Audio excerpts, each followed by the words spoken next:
vying for the spot. No fossils this year for the United States. We hope that trend continues. But I guess it's time for the countdown to the final envelope. If you could join me in counting down from 4, but slowly. 4, 3, 2,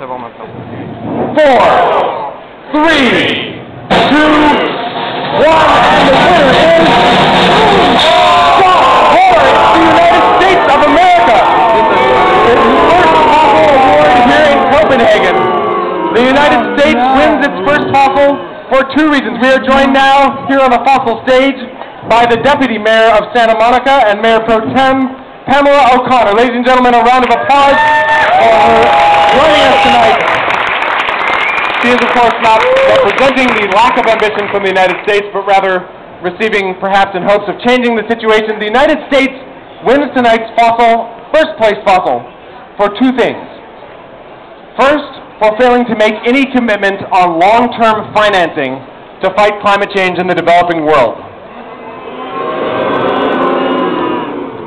And second, because the U.S., which is far and away the biggest cumulative emitter of greenhouse gases in world history, the United States has among the weakest emissions targets of any major developed country.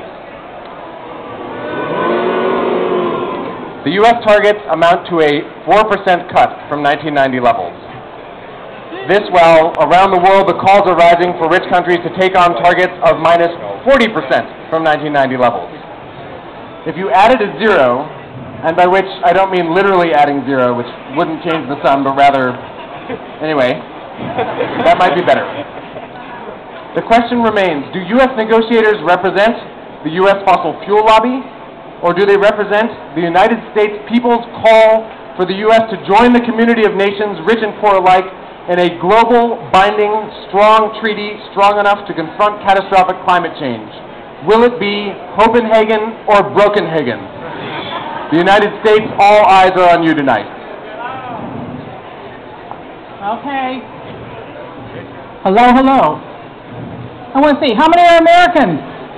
We have some Americans in the crowd tonight. What do you think we all should be doing? Cutting carbon.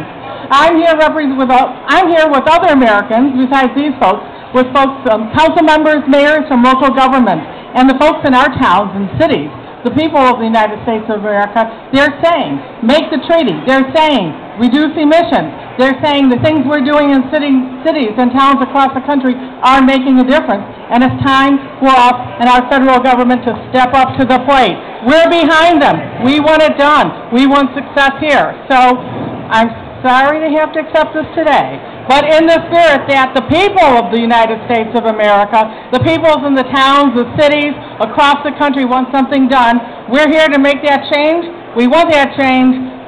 We want to dump this because we want a great treaty on Friday. Thank you for joining us. Santa Monica, California. You can join us here on the first place spot. It's a complicated journey, just as the journey to a binding treaty is itself complex sometimes, but in other ways, perhaps a simple trip, stepping up from third, or joining us here in front of the fossil stage. We normally conclude with the Fossil of the Day theme song rendition, or perhaps the Ray of the Day. But tonight, as we call on the U.S. to bring back the spirit of American ingenuity and innovation, to bring back the can-do belief that we can defeat our challenges, as we call on the United States for leadership in the world in the fight against climate change, it's time for a special and an unusual song.